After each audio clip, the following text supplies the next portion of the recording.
Si vous aimez le mystère, le paranormal, et que vous souhaitez en savoir plus sur les recherches en cours, eh bien restez avec nous sur Fréquence Évasion et découvrons ensemble en compagnie de scientifiques et de témoins les phénomènes que l'on dit surnaturels. Patience, c'est dans une poignée de minutes sur Fréquence Évasion. Fréquence Évasion. Fréquence Évasion. Dans quelques instants sur Fréquence Évasion, la clé du mystère, nous serons en compagnie de Frédéric Duboulet, d'Au-delà du miroir, et nous parlerons des structures mystérieuses. À tout de suite. Radio Fréquence Évasion, le son de la Côte d'Azur.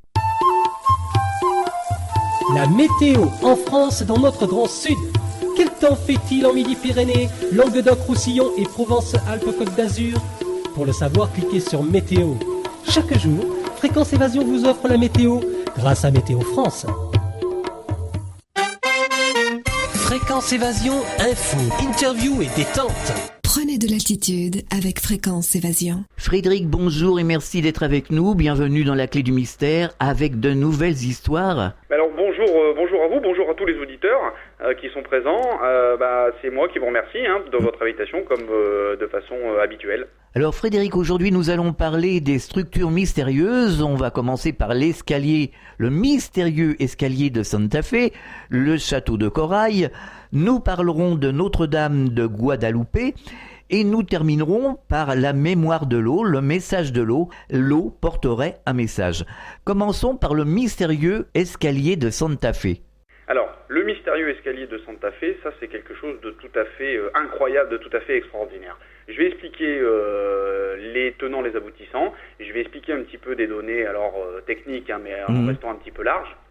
Et je vais expliquer surtout l'histoire qui tourne autour, parce que c'est surtout ça qui est complètement incroyable. Donc, pour démarrer, l'histoire, elle commence en 1852, où on a une communauté de sœurs catholiques qui viennent s'installer dans cette région du Nouveau-Mexique, donc à Santa Fe.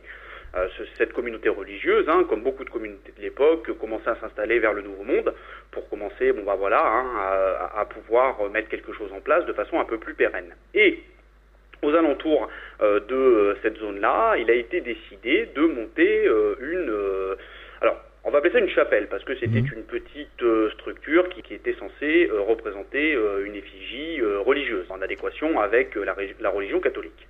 Qu'est-ce qui s'est passé? Donc, ils ont fait venir, quand on dit il, c'est toute la structure qui tourne autour de l'église catholique, Ils ont quand même des architectes qui sont à disposition.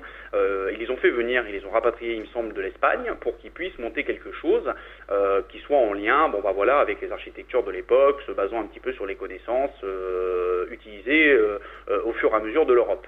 Donc, ils ont monté cette petite chapelle sur 2 étages. Où à la fin des travaux, donc qui ont duré un certain temps quand même, il y en a eu pour plusieurs années, qu'est-ce qui s'est passé? Ils se sont aperçus à la fin qu'ils avaient complètement oublié de faire un lien entre le rez-de-chaussée et le premier étage. Donc c'est-à-dire qu'il n'y avait pas de liaison physique entre le sol et ce qu'on appelle la tribune, notamment pour la chorale. Vous voyez l'endroit où on se positionne pour pouvoir soit faire des chants, soit réciter des prières ou une partie de la Bible qui est adressée à la personne qui va être présente à cet endroit-là. Oui, d'accord. Alors, gros problème, parce que c'était une très belle structure, mais où une grosse partie ne pouvait pas être exploitée. Parce qu'on ne pouvait pas monter à l'étage, c'était pas possible, et donc, malheureusement, ça posait de gros problèmes. Donc, les sœurs qui étaient en place, qui étaient aux alentours de cette communauté, parce qu'ils ne vivaient pas notamment que dans cette chapelle, bien sûr, ont commencé à adresser des neuvaines, des prières, notamment à Saint-Joseph, qui est le patron des charpentiers, pour que quelque chose, qu'on puisse leur venir en aide, on va dire, et qu'on puisse faire quelque chose de cette chapelle, qui, quelque part, pouvait rester en l'état et n'aurait pas été beaucoup exploité. Ça a duré un certain temps, avec un engouement très fort de la part de ces sœurs catholiques. Et puis, un beau jour, au dernier jour de ces prières, parce qu'au bout d'un moment, elles n'avaient pas plus de réponses que ça, qu'est-ce qui s'est passé? Un mystérieux personnage, un beau matin, a débarqué sur un âne qui s'expliquait comme étant charpentier et qui, demandant d'aller voir la mère supérieure, qui était donc la régisseuse de cette partie-là, en lui disant ma sœur, vous avez donc apparemment des problèmes, moi je me porte à votre disposition pour vous aider. Alors, la sœur très étonnée, parce qu'elle n'a pas eu vent d'informations comme quoi on dépêchait quelqu'un pour venir l'aider ou autre, personne n'avait ces informations-là. Hein. C'était vraiment un mystérieux charpentier, mystérieux personnage qui s'est proposé. Donc bien sûr, hein, les sœurs se sont dit, écoutez, mon fils, aucun problème, hein, vous pouvez venir travailler si vous pouvez répondre à notre besoin, hein, c'est-à-dire créer cette liaison entre le rez-de-chaussée et la partie supérieure. Est-ce qu'on peut vous aider dans votre besogne, parce que c'était quand même une sacrée chose à entreprendre. Hein. Donc le mystérieux charpentier, lui, dit non, clairement pas du tout. Je me propose de travailler seul, j'en ai pour quelques mois, j'ai besoin de rien. Simplement, je ne veux que pendant que je réalise les travaux, personne n'entre dans la chapelle. En gros, que vous puissiez me la laisser à disposition pour que je puisse faire mon ouvrage, et je vous ferai un ouvrage qui répondra à votre besoin. Bon, dont acte, les choses se sont passées de la sorte. Au bout de 6 à 8 mois, un matin, les portes étaient ouvertes, alors que à l'habitude elles étaient fermées. Les portes étaient ouvertes, les sœurs reviennent et, au miracle, elles voient un escalier complètement fabuleux, complètement magnifique, tout en bois, qui crée une spirale, alors une magnifique spirale, qui part donc du rez-de-chaussée et qui monte sur la partie de la tribune et qui permettait de faire un lien. Bon, vous allez me dire jusque-là rien d'exceptionnel, c'est un charpentier, il fait un escalier. Sauf que il faut se rendre compte que à l'époque, hein, c'était dans les années 1800, le charpentier déjà n'avait rien, c'est-à-dire que la première fois qu'il arrivait, il était sur un âne avec une caisse à outils et des outils rudimentaires, hein, c'est-à-dire une scie, un marteau, une équerre, pas grand-chose de plus, et que derrière, il a réussi à faire un ouvrage qui, à l'heure actuelle, encore aujourd'hui, pose de grandes questions et sur lesquelles tous les spécialistes qui sont passés dessus, architectes, responsables techniques hein, d'ouvrages en bois hein, ou autres, n'ont aucune réponse à apporter sur le fait que cet escalier puisse tenir en place tout seul. Bah oui. Parce que aujourd'hui, cet escalier qui est réalisé en spirale, donc cette chapelle est toujours ouverte au public. Hein. Elle ne fonctionne plus en tant que telle, mais elle est toujours restée ouverte, tellement cette histoire est complètement incroyable. Et surtout ce fameux escalier. Donc cet escalier, aujourd'hui, d'après nos connaissances techniques, d'après nos connaissances en structure, résistance des matériaux ou autres, normalement, il ne peut pas exister. C'est-à-dire qu'il ne devrait pas tenir, il devrait s'effondrer sur son propre poids. Pourquoi ? Parce que déjà, c'est un escalier en spirale qui comporte 33 marches, qui n'a aucune rampe centrale. C'est-à-dire que normalement, on est obligé d'avoir une rampe, ce qu'on appelle une rampe centrale de soubassement, qui va permettre d'asseoir la structure et de par l'effort de charge qu'exécute la gravité hein, sur la structure, permet d'encaisser ces forces-là et de tenir en équilibre. Vous voyez ? Ça, aujourd'hui, il n'y a pas du tout de rampe centrale sur cet escalier-là. Cet escalier, il est en bois ou en pierre ? Cet escalier était réalisé uniquement en bois. C'est un escalier qui est en colimaçon, hein, à double spirale, comme on appelle, hein, 2 fois 360 degrés. Il n'y a aucune rampe centrale, 33 marches, pas de clous, pas de vis, que du bois. Et ça, c'est complètement incroyable parce qu'on n'a jamais compris comment il a réussi à travailler. Il est parti comme il est venu. C'est-à-dire que rien ne lui a été demandé parce que au préalable, les bonnes sœurs lui ont demandé s'il fallait qu'il soit rémunéré pour son ouvrage. Il a dit qu'il voulait rien. Il a dit non, je me propose, je suis à votre service, je vais réaliser ce dont vous avez besoin. Il faut simplement me laisser tout seul, tranquillement, et je répondrai, répondrai aux besoins que vous rencontrez. Mais l'escalier, il repose sur quoi quand il arrive en haut ? Il repose sur la partie supérieure, sur l'étage. Hein, donc il est venu, il est posé, il est greffé sur l'étage, donc il s'appuie sur l'étage et il s'appuie sur le sol. Donc il est vissé, il est scellé. Il est scellé par des chevilles en bois. Des chevilles en bois. Des chevilles en bois qui le scellent sur les deux parties supérieures et inférieures. Oui, ça doit être des grosses chevilles quand même. C'est des très grosses chevilles, bien sûr. Le longeron principal qui fait la montée, donc sur la partie inférieure des marches, est réalisé d'une seule pièce. Alors, il y a beaucoup de questions qui se posent. Déjà, le bois, où c'est qu'il a réussi à récupérer autant de bois? Parce qu'on n'a pas vu beaucoup de mouvements d'entrée et de sortie. Réaliser un tel ouvrage demande une quantité de bois quand même relativement conséquente. Parce que par la suite, ça a pris une ampleur telle au fil des années qu'il y a eu des enquêtes qui ont été menées complètement. Oui, ça allait très loin. Parce qu'aujourd'hui, véritablement, les spécialistes en la question, que ce soit les ingénieurs ou autres, n'ont pas de réponse à apporter. Aujourd'hui, eux, ils sont face à un mur en disant « cette structure, normalement, ne peut pas tenir debout ». Et je suppose qu'il est bien vissé au sol. C'est un escalier qui n'a jamais bougé d'un millimètre. Et il y a eu du passage dessus, parce qu'elle l'ont utilisé pendant des dizaines et des dizaines d'années, facilement, bien sûr. Donc finalement, il tient parce qu'il était vissé au sol et à l'arrivée, là-haut.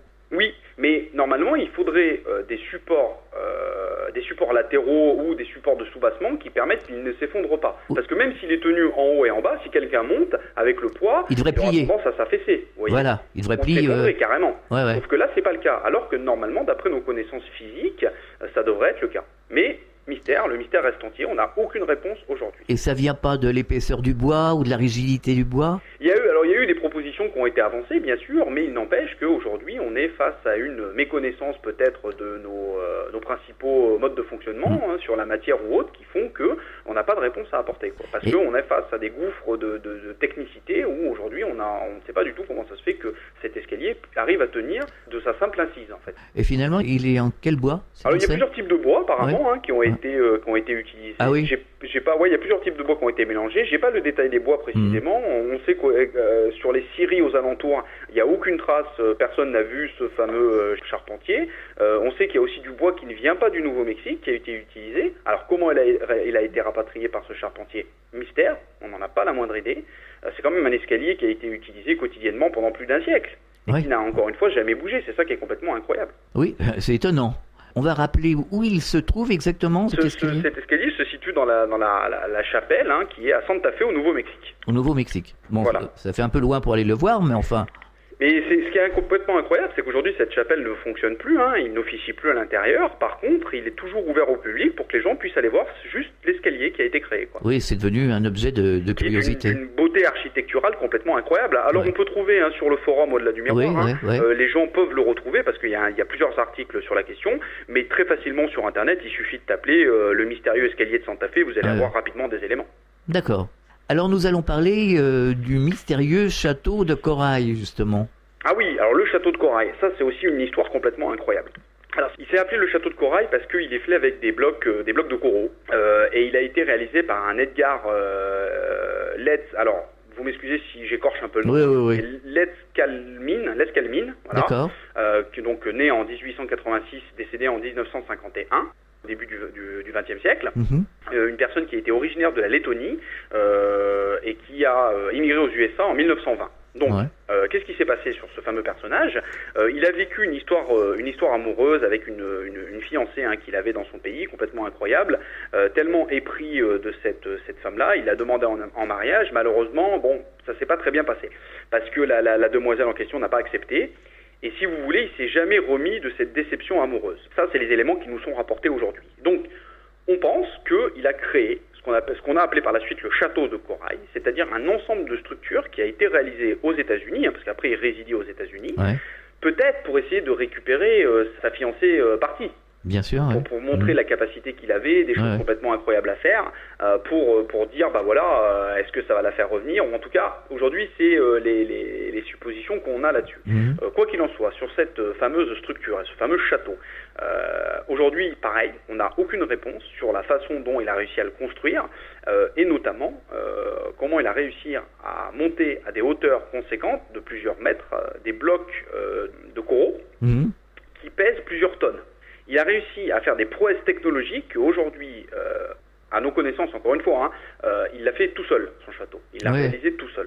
C'est de la roche de corail. Donc lui était un ancien charpentier. Encore une fois, on retrouve un charpentier. Et lui était un ancien charpentier. Il a fait ça en roche de corail. Ça a duré à peu près pendant 20 ans. Il a travaillé majoritairement la nuit. Donc ça a été quand même très très long. Oui, en effet. Et il a réussi des structures complètement incroyables. On voit des choses qui sont complètement vraiment subjugantes, quoi.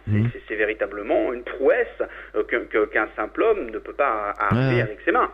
Parce que les blocs sont complètement monstrueux, ça fait plusieurs tonnes, ça a été monté à des hauteurs, plus de 10 mètres de haut. Il a fait des systèmes de portes sur pivot avec un système de tiges métalliques incorporées dans la pierre. On n'a jamais compris comment il a réussi à faire ça, vous voyez. C'est incroyable. Et ça se trouve où, ce château? Alors ça se trouve, il me semble que c'est en Floride. Alors je ne sais plus exactement où il est. Pareil, les gens peuvent très très facilement le trouver. Il suffit de taper Château de Corail et le nom donc de ce personnage. L2EDSKALMIN. Et je pense que les gens auront rapidement des éléments. J'ai pas sous les yeux précisément le lieu sur lequel il a été fait. Mais donc il me semble que si je me trompe pas, c'est en Floride que ça s'est passé. Alors ce château, il se présente comment? Il y a des fenêtres, comment ça? Alors il y a tout un ensemble de structures différentes. C'est quand même assez grand. Ça fait des diamètres. L'ensemble de la structure fait plusieurs mètres, des dizaines même de mètres de diamètre. On a plusieurs formes. On a carrément un endroit, parce que c'est surtout ça qui a donné l'appellation château, qui ressemble un petit peu à un château avec des tours qui montent, qui a été creusé dans le corail. Complètement ahurissant, des trucs complètement ahurissants. Je vais vous donner 2-3 détails, mais apparemment, il n'y a pas utilisé d'outils. Les éléments qui nous ont été remontés, c'est qu'il n'avait pas d'outils sur place. Hein. Les gens n'ont pas les témoignages, n'ont pas remonté, voir l'utilisation d'outils. Ça reste vraiment un mystère dont la façon dont il a réussi à faire ça, quoi. Hein. Et apparemment, les seuls outils qu'il avait à sa disposition, c'est des anciennes pièces automobiles. Donc je ne sais pas si avec des anciennes pièces automobiles on arrive à faire de telles prouesses, mais en tout cas ça reste quand même incroyable. Et il y a eu une enquête aussi de fait Alors, bien sûr, il y a eu plusieurs enquêtes après sa mort, parce que ce qu'il faut savoir, c'est que entre-temps, le château a été déplacé. Ah bon ? Oui. Alors je ne sais plus pour quelle raison, je crois que c'était un souci avec la mairie à l'époque ou d'autres associations ou instances qui ne voulaient plus le voir ici, je ne sais plus pour quelle raison. Il a dû déplacer son château et il a réussi à faire cette prouesse, je crois, en l'espace de quelques jours. En 1936, voilà. 1936, il a déplacé en entier le château et il l'a refait en moins d'un mois, 16 km plus loin. Oh, c'est incroyable ça. C'est complètement incroyable. Ah oui, non, mais c'est une histoire de fou. C'est une histoire de fou parce que déjà les pierres sont vraiment... C'est joli en plus, hein, parce que des trucs qui sont très très beaux, artistiquement parlant. Et puis c'est surtout que c'est des pierres qui font des tonnes et des tonnes. Comment un personnage comme ça, qui plus est un petit peu frêle, a réussi à cette capacité à monter ces pierres-là, a réussi par exemple à faire un obélisque qui fait 28 tonnes, à le dresser tout seul, à faire ce que je disais tout à l'heure, c'est-à-dire une porte oscillante de 9 tonnes avec une tige de fer à l'intérieur, un cadran solaire d'une précision remarquable parce qu'il est parfait, un télescope de 30 tonnes, à plus de 8 mètres de haut, ça, on n'a aucune réponse. Ça reste un mystère total. Il n'a jamais parlé. La seule chose qu'il a dit, à la fin, il a dit textuellement, j'ai découvert le secret des bâtisseurs des pyramides, donc, en référence au site de Gizeh, des grandes pyramides de l'Égypte. C'est grâce à cela que j'ai réussi mon ingéniosité et puis la mise en place de mes pierres, mais il n'a pas donné le pourquoi. Personne n'a essayé d'en savoir plus. Personne n'a essayé d'en savoir plus. Alors après, il y a des supputations qui disent que certaines personnes ont vu des déplacements d'objets de façon totalement paranormale, c'est-à-dire en lévitation ou autre, mais encore une fois, c'est de la supputation, on n'a pas d'éléments probants qui vont nous dire comment il a fait ça. Alors que le château, lui, c'est du factuel, parce que il est réel, il existe véritablement, et ces pierres-là, on peut les trouver, et elles font bien plusieurs tonnes de poids, avec des hauteurs complètement incroyables. Et là, on peut dire que c'est quand même une histoire authentique, il n'y a pas de supercherie. Aucune supercherie. Bon. Ça, c'est complètement incroyable. Le château de Corail reste vraiment aujourd'hui, il fait partie des mystères, comme le mystérieux escalier de Santa Fe et plein d'autres, parce qu'il y en a beaucoup. Mais c'est pire, j'ai l'impression, le château, là, c'est pire que l'escalier, hein. Ah bah oui, parce qu'on commence doucement, puis on continue, c'est pour ça. Ouais. non, c'est complètement, oui, bien sûr, c'est totalement, complètement subjugant, complètement incroyable. Puis c'est surtout qu'aujourd'hui, on n'a aucune réponse. Et est-ce que la fiancée est revenue ? Malheureusement, non, ça l'a pas fait revenir. Eh ben. C'était un peu la conclusion, mais malheureusement, non, elle n'est pas revenue. Quel dommage. C'est vraiment une belle histoire, c'est une belle histoire, oui et non, parce que il n'a pas forcément trouvé son amour, peut-être qu'il le trouvera ailleurs, j'espère pour lui, mais c'est quand même une belle histoire, parce qu'aujourd'hui, il a réussi une prouesse complètement incroyable, et aujourd'hui, personne ne sait comment il a fait ça, quoi. On marque une pause, on revient dans quelques instants. Radio Fréquence Évasion, Principauté de Monaco, Grand Sud. Sur Fréquence Évasion, les stars d'hier, d'aujourd'hui et de demain se racontent en toute liberté. Pour en savoir plus, cliquez sur Programme. Bon surf sur le site de Fréquence Évasion, www.fréquenceévasion.com. Fréquence Évasion vous informe sur votre région. Que se passe-t-il près de chez vous? Pour le savoir, cliquez sur Région et Office de tourisme. Bon séjour dans le Sud. Venez visiter le site Fréquence Évasion, www.fréquenceévasion.com.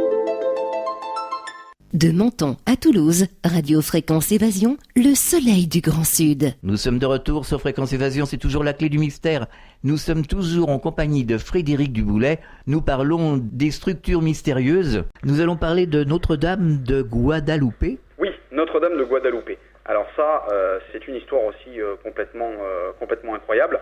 Je vais passer rapidement sur l'apparition maritale, parce que c'est une apparition maritale à l'origine. Oui, on en parle souvent, oui. Oui, voilà. Une apparition de la Vierge, qui fait partie des grandes apparitions de la Vierge, qui a été reconnue et qui a été attestée par les autorités ecclésiastiques.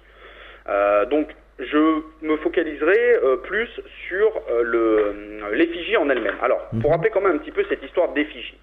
Qu'est-ce que c'est que l'histoire de, quand même, rapidement pour revenir sur Notre-Dame de Guadalupe, c'est donc la Vierge qui a apparu à Juan Diego, qui était un autochtone local,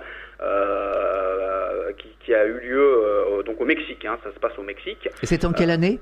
C'était, je crois, la première apparition en 1531. Oh, d'accord. Voilà.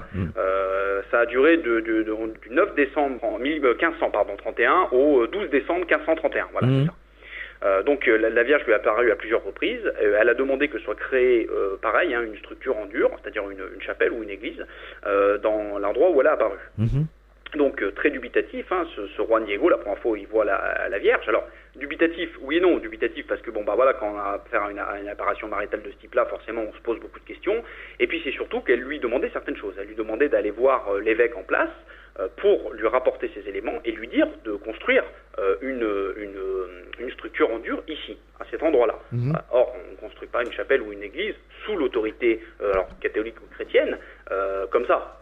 Non. Il faut les autorisations, il faut que toute la structure soit OK pour faire ça. C'est un petit peu ce que Juan Diego a dit à la Vierge Marie en disant « Écoute, moi je veux bien aller le voir, mais il ne m'écoutera jamais. Moi, pauvre paysan qui suis là, comment veux-tu qu'une personne de cette trempe-là ne serait-ce que m'accorder audience ?»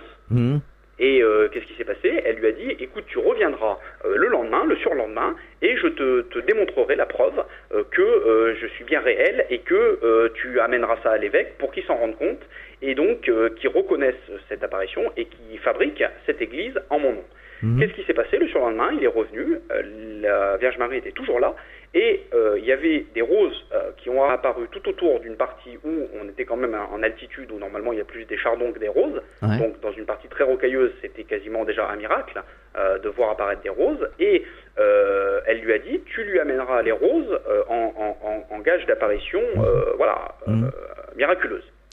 Lui, il a récupéré son poncho, le manteau qu'il avait sur lui, il a récupéré les fleurs qu'il a encerclées à l'intérieur de son poncho sans les écraser pour pouvoir les amener à l'église et notamment à l'évêque en place.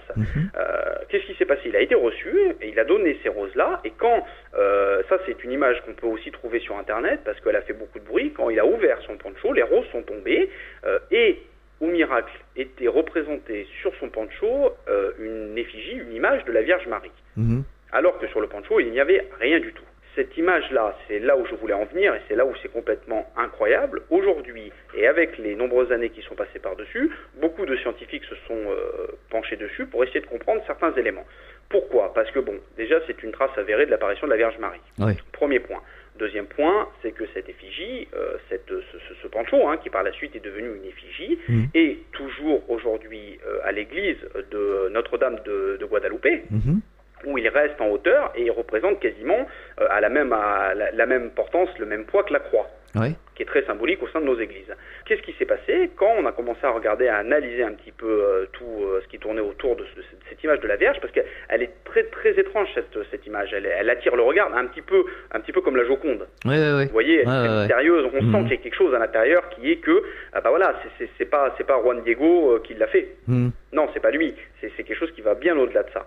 Pourquoi ça va bien au-delà de ça? Parce que c'est justement toutes ces études qui ont été faites qui ont démontré des trucs complètement incroyables. Je vais vous en faire quelques-unes assez rapidement. En 1751, on s'est rendu compte qu'on n'a vu aucune trace de pinceau dessus. C'est-à-dire qu'à l'époque, ça ne pouvait être fait que au pinceau, quasiment. On connaissait très peu d'autres moyens d'impression d'une telle qualité. Aucune trace n'a été vue de pinceau.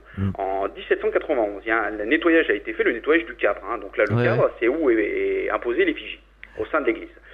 Il y a une goutte d'acide, malencontreusement, qui est tombée sur une partie de l'effigie.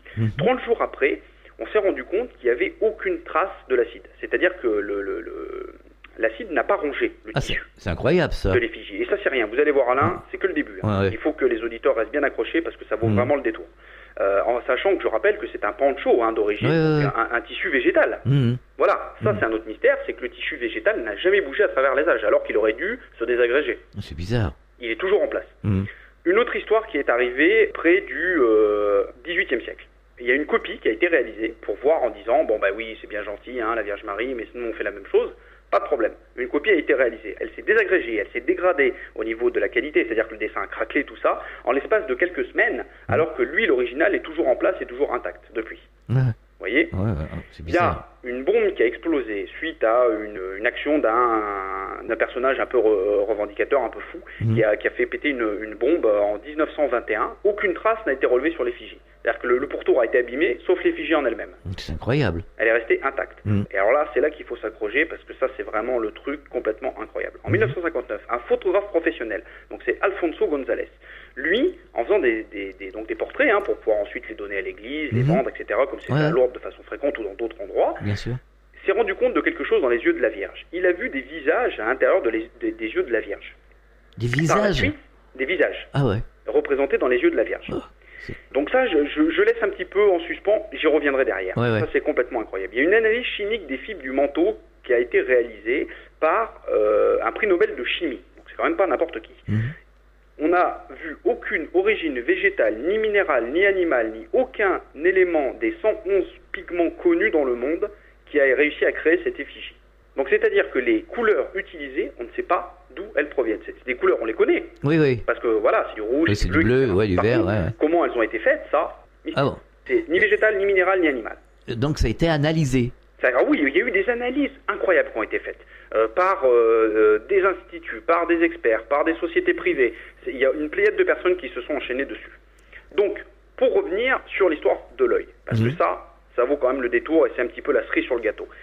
Il y a un fond de l'œil qui a été réalisé. Alors, je ne sais pas si ça parlera aux auditeurs, un fond de l'œil, c'est ce que les ophtalmos réalisent pour vérifier certaines maladies. Si on a des maladies, certaines adaptations de verre pour les yeux. C'est ça. Ça permet de vérifier à l'intérieur de l'œil et notamment sur les parties des nerfs qui se situent au fin fond de l'œil. En 1956, un fond de l'œil a été réalisé. Ils se sont rendus compte qu'ils ont vu un phénomène de rétractation de l'œil comme un œil humain. Ah oui. C'est-à-dire que l'œil réagit en fonction de la lumière qu'il reçoit. Ah, c'est incroyable ça. Bien sûr, c'est incroyable. Non, mais c'est complètement. Aujourd'hui, il y a. C'est pour ça qu'elle est. Alors là-bas, c'est une. Si vous voulez, Notre-Dame de Guadalupe au Mexique, c'est Lourdes. Oui, c'est pareil. Oui. Ah oui, c'est pareil, c'est la même chose, si ce n'est même plus. C'est quelque chose qui est intouchable, c'est véritablement quelque chose qui démontre clairement que la Vierge Marie est bien apparue et qu'en plus elle a laissé trace de sa présence. Il y a d'autres visages qui ont été découverts à l'intérieur de l'œil, parce que quand ce photographe a fait ces photos-là, et ensuite ça a été analysé, ils se sont rendus compte qu'il y a des visages à l'intérieur des yeux de la Vierge. Alors je rappelle que les yeux, les pupilles notamment, se dilatent. Oui. Alors se dilatent, bougent, mais notamment font 8 mm de diamètre. Comment réaliser des visages à l'intérieur des yeux, à 8 mm de diamètre, en 1800 C'est une histoire de fou, ça. Strictement impossible. Ben oui. Strictement impossible. Donc, ça voudrait dire que les visages qui ont été travaillés, parce que après ça a été analysé au microscope à balayage électronique, pour faire ressortir, et pour descendre au niveau du micron, ça veut dire que la forme des visages font quelques microns. Mais alors, aujourd'hui, ça fonctionne encore? Les yeux se dilatent. Là, bien sûr. Non, mais les yeux se dilatent toujours. Apparemment, d'après le fond de l'œil qui a été fait, c'est les éléments qui ont été donnés. Oui. Et c'était quand que ça a été fait, ce fond de l'œil? Le fond de l'œil, il a été fait en 1956. Et on n'a pas refait Alors depuis, il y a eu d'autres études qui ont été faites, notamment sur les personnages qui se situent à l'intérieur. Oui. Et ces éléments, parce que les personnages font quelques microns, c'est ça qui est complètement aberrant. C'est complètement aberrant. Mais si vous voulez, c'est un petit peu comme nous, un œil vivant, vous voyez à l'intérieur de l'œil. Si vous regardez dans un miroir, que vous arrivez à descendre dans les quelques millimètres. Parce que l'œil donc, a un effet miroir, mais fait un peu le phénomène de de photographie. Et en fait, ils se sont rendus compte, c'est que d'après certaines personnes, parce que bon, je le rappelle, des professeurs, des biologistes, des ophtalmologistes, des docteurs sont passés dessus, ça n'a pas été fait n'importe comment, se sont rendus compte que ces fameux visages qui se retrouvent à l'intérieur de l'œil de la Vierge seraient les personnages qui étaient présents le jour où Juan Diego a donné les fleurs à l'évêque. Ah bon? Donc ça voudrait dire que la Vierge qui est là aurait fait il y aurait eu comme une sorte de photographie à cet instant-là, le jour de la restitution des roses, et qui serait resté gravé dans l'œil de la Vierge. C'est une des possibilités. Aujourd'hui, est-ce qu'on s'en préoccupe toujours? Est-ce qu'on essaye de refaire une étude, justement, tant d'années après? Bien sûr, il y a toujours des chercheurs qui s'intéressent grandement à Notre-Dame de Guadalupe, notamment son manteau, parce qu'il y a une mise en évidence des étoiles et une façon dont les étoiles brillent qui sont complètement incroyables, qu'on n'arrive toujours pas à expliquer aujourd'hui, quoi. Par exemple, le 7 mai 1979, il y a des scientifiques, notamment un professeur d'esthétique et de philosophie, je crois, et un biophysicien de l'université de Floride, spécialiste en peinture et membre tous les deux de la NASA. Donc vous voyez, c'est quand même pas n'importe qui. Ils sont allés faire des études sur la peinture, l'original du poncho, et donc ils prouvent que c'est pas une photographie qui aurait imprimé le tissu. Enfin, il y a des trucs qui sont complètement incroyables. Ça reste aujourd'hui un grand mystère, un grand mystère. Et je suppose qu'il doit y avoir de nombreux visiteurs. Il y a de nombreux visiteurs et aujourd'hui on n'a pas ces réponses-là. On sait que cette effigie, elle sort complètement de l'ordinaire et les éléments qui sont à l'intérieur laissent tout à fait pontois la communauté scientifique. À suivre. Affaire à suivre. Et puis je rajouterai juste une ou deux choses. Oui. Pour conclure sur les yeux, les fameux yeux de la Vierge, de Notre-Dame de Guadalupe, en février 1979, le docteur Roger Asté Tuntzman, je m'excuse si encore une fois j'écorche son nom, chef du centre scientifique d'IBM à Mexico, et donc professeur émérite de l'université de Cornell, travaillant pour IBM, a examiné minutieusement avec des appareils à haute définition une très bonne photographie du visage de ces fameux yeux, et donc il confirme la présence de ces personnages, et il a découvert à l'intérieur 12 personnages qui sont représentés dans les yeux de la Vierge. En effet, c'est assez stupéfiant. Bien sûr, c'est complètement incroyable, quoi. Et pour réussir à voir ça, il faut agrandir à plus de 2500 fois, quoi. Donc, on ne sait pas comment ces personnages-là peuvent être présents à l'intérieur des yeux de la Vierge, qui fait 8 mm de diamètre, quoi. Oui, c'est incroyable. On marque une pause, on revient dans quelques instants. Partout, dans le Grand Sud, Fréquence Évasion. Votre soirée télé sur les 6 chaînes et la TNT. Qu'allez-vous regarder ce soir? Pour en savoir plus, cliquez sur Programme TV. Fréquence Évasion vous propose le programme de votre soirée grâce à programme-télé.org. Bonne soirée à la télé ou sur Fréquence Évasion. Fréquence Évasion vous donne la possibilité de dialoguer sur l'un des 3 forums. Paranormal, région et musique. Venez dialoguer sur les forums Fréquence Évasion. Cliquez sur Forum. Bon surf sur le site de Fréquence Évasion, www.fréquenceévasion.com. Fréquence Évasion, c'est la chaleur provençale, une vraie bouffée d'oxygène. Fréquence Évasion, le soleil du Grand Sud. C'est la clé du mystère sur Fréquence Évasion. Nous sommes de retour, nous sommes toujours en compagnie de Frédéric. Pour terminer, Frédéric, nous allons parler de la mémoire de l'eau, enfin du message de l'eau. L'eau portera un message. D'ailleurs, nous en avions parlé avec Jacqueline Bousquet lors d'une émission. Oui. À propos de certaines maladies, bref. Qu'est-ce que c'est ce message de l'eau finalement? Parce qu'il paraît que quand on s'adresse à l'eau d'une certaine manière, on la voit vivre, il y a des cristaux qui se forment, etc. etc. C'est bien ça? Oui, alors l'eau est vivante, l'eau est un organisme vivant, ça c'est pas une nouveauté aussi, c'est sûr. Par contre, c'est un organisme mystérieux. Aujourd'hui, on ne connaît pas beaucoup de choses sur l'eau. Elle est présente de partout. Si à l'eau, il y a la vie. Nous-mêmes, nous sommes constitués à plus de 70% d'eau, en étant adultes. Et il y a beaucoup de choses autour qu'on ne comprend pas trop. L'eau reste vraiment un des éléments de base de notre structure qui reste quand même avec beaucoup de points d'interrogation. Jacqueline Bousquet disait que l'eau transportait l'information. L'eau transportait l'information. C'est une très très belle phrase. Et j'abonde parfaitement dans son sens. Et pour rebondir dessus, il faut absolument que les auditeurs aillent voir. Alors, encore une fois, je prêche un petit peu pour ma paroisse aussi, mais sur le forum, sont mis à disposition ces éléments, et notamment un dossier complet dessus, tellement c'est véritablement incroyable. Et il faut que les gens aillent le voir, il faut que les gens comprennent ces travaux, que je vais détailler très rapidement derrière, qui sont issus d'un professeur japonais qui s'appelle le professeur Emoto. D'ailleurs, Frédéric, c'est ce qui expliquerait les bienfaits de l'homéopathie. Exactement. Et même encore plus loin que ça. Vous allez voir, Alain, c'est complètement incroyable ce que ce médecin a réussi à mettre, parce qu'il est docteur, à mettre en adéquation sur la structure de l'eau, parce que lui, il s'est focalisé sur l'eau, l'élément liquide, l'eau en tant que tel. Donc ces découvertes sont véritablement à connaître, à aller voir, et surtout pour ceux qui sont très sceptiques sur la capacité de l'esprit et l'influence qu'il a sur notre environnement, qui, encore une fois, je le rappelle, est constitué majoritairement d'eau. Pourquoi? Qu'est-ce que s'est rendu compte ce professeur? Ce professeur a fait des études sur la nature cristalline et sur les différents états de l'eau, c'est-à-dire l'état solide, à une certaine température, l'état liquide et l'état gazeux, qu'on apprend tous à l'école.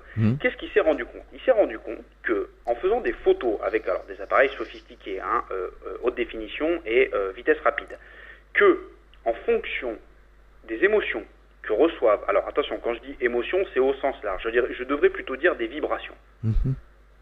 Au niveau énergétique, hein. C'est-à-dire musique, ce que les émotions humaines peuvent envoyer, je t'aime, je te déteste, etc. Voilà. Que l'eau reçoit, en fonction de ses vibrations, elle ne se comporte pas de la même façon. C'est-à-dire qu'elle ne se développe pas de la même façon. Les cristaux, parce que lui, ce qu'il a fait, c'est de passer de l'état liquide à l'état solide de façon très rapide, hein, pour figer l'eau et ensuite prendre des photos de cristaux. Un petit peu, pour donner une analogie, pour que ça puisse parler aux auditeurs, exactement comme un flocon de neige. Oui. On voit comment est fait un flocon de neige, et quand on zoome à l'intérieur, on voit qu'il a des branches, qu'il a une forme hexagonale, etc. C'est le même principe. Là est la nature cristalline sur lesquelles sont basés les travaux du professeur Emoto. Ce qu'il s'est rendu compte, c'est que ces cristaux, la forme de ces cristaux est totalement différente en fonction de ces vibrations. Ça, c'est complètement incroyable. C'est-à-dire, déjà, d'une part, la nature cristalline n'est pas la même. Premier point. Deuxième point, c'est que les émotions influencent, les vibrations, influencent l'eau. Oui, c'est ce que nous expliquait Jacqueline Bousquet. Alors, c'est confirmé, mais c'est confirmé scientifiquement. Aujourd'hui, on parle de l'aspect scientifique, c'est pas des supputations, pas de l'invention, c'est pas du paranormal. Enfin, si toutefois on peut considérer que le paranormal est de l'invention ou de l'imaginaire, ce que personnellement je ne considère pas, mais c'est pas de l'invention, non, c'est scientifique, c'est prouvé, c'est démontré, il n'y a aucun souci, vous pouvez vérifier. Ces travaux sont véritablement très pertinents, et lui il continue à travailler dessus avec d'autres instituts, démontre clairement que l'eau, en fonction des vibrations qu'elle reçoit, donc ne se comporte pas de la même façon. Et ça, c'est très important. Ça veut dire quoi? Ça veut dire que ce qu'on peut mettre sous couvert de l'invisible, parce qu'on ne perçoit pas forcément, par exemple, les ondes, par exemple, les vibrations que la musique va engendrer. Vous voyez? Oui, tout à fait. Tout à fait. Va agir sur l'eau, va développer sa nature de façon différente. Et c'est pour ça que Jacqueline Bousquet nous disait, quand on boit un verre d'eau, on doit lui dire « je t'aime, je te bénis ». Et c'est exactement ça. Et ça expliquerait l'eau bénite, pourquoi elle aurait tel pouvoir, telle influence, et ça expliquerait beaucoup de choses. Là-dessus, je vais faire un parallèle, et je reviendrai un petit peu sur quelques détails au niveau des découvertes du professeur Emoto, que moi j'ai beaucoup regardé, parce que j'ai trouvé ça complètement incroyable. Complètement incroyable. C'est ce qu'on appelle aussi l'expérience du riz, que tout le monde peut faire. C'est-à-dire, vous prenez 2 bocaux, vous mettez du riz avec de l'eau à l'intérieur, et sur un des... alors du riz nature, pas forcément, peu importe. Du riz ou autre, l'essentiel c'est d'avoir un support avec de l'eau. Et visuel, surtout qu'on voit dans le temps comment visuellement ça se passe, parce que tout le monde ne voit pas, c'est transparent. Voilà. Donc, on prend du riz, et sur un des 2 bocals, on met une étiquette pour s'en rappeler, en disant « je t'aime », et sur l'autre bocal, on met « je t'aime pas », ou « je te déteste », vous voyez, les 2 opposés. Et vous allez vite vous rendre compte qu'avec le temps, le bocal qui reçoit des intentions positives, donc je t'apprécie, je t'aime, etc., ne bouge pas. C'est-à-dire qu'il ne bouge pas dans le temps, alors qu'il aurait déjà normalement censé commencer un petit peu à se désagréger. Et l'autre bocal, qui lui va recevoir des intentions négatives, je te haïs, etc., lui va pourrir. Donc ça démontre la capacité et le pouvoir de l'intention sur notre environnement, parce que tout est constitué d'eau. Et ça, c'est démontré encore une fois par le professeur Emoto. Vous m'arrêtez, Alain, je parle beaucoup. Non, on écoute.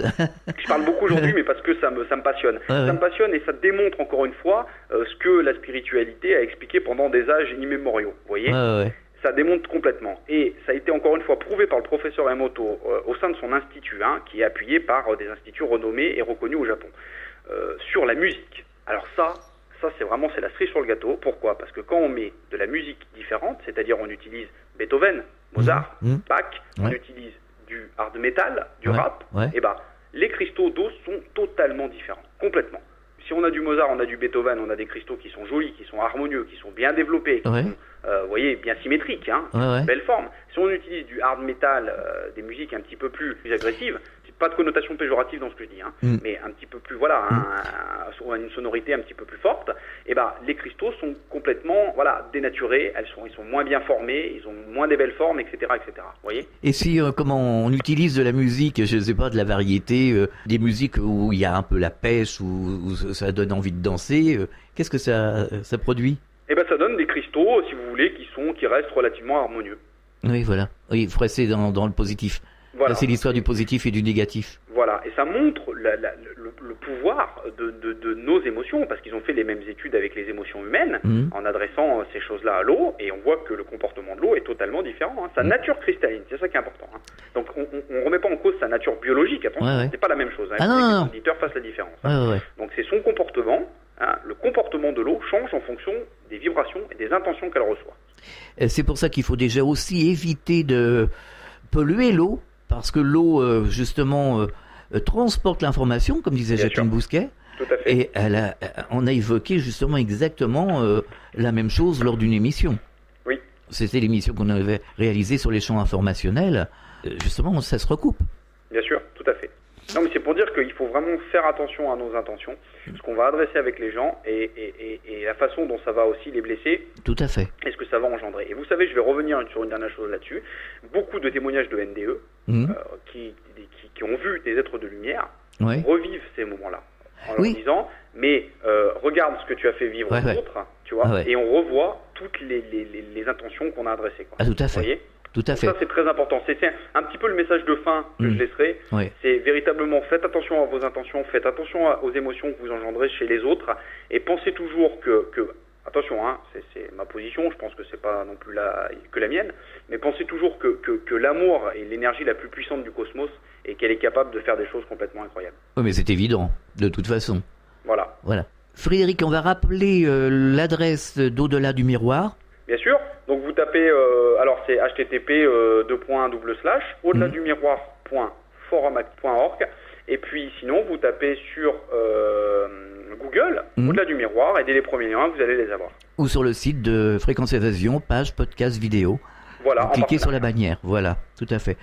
Frédéric, on va se quitter, on se retrouve très prochainement pour de nouvelles aventures. Avec grand plaisir, comme d'habitude. Voilà. Et puis, je voulais remercier aussi encore une fois tous les auditeurs qui sont présents à l'écoute. D'accord. Alors, il y aura des petites questions pour la prochaine émission d'auditeurs. Ça sera avec grand plaisir, si je peux y répondre. Frédéric, à plus tard. Merci beaucoup, à bientôt Alain. Au revoir. Au revoir. Fréquence Évasion.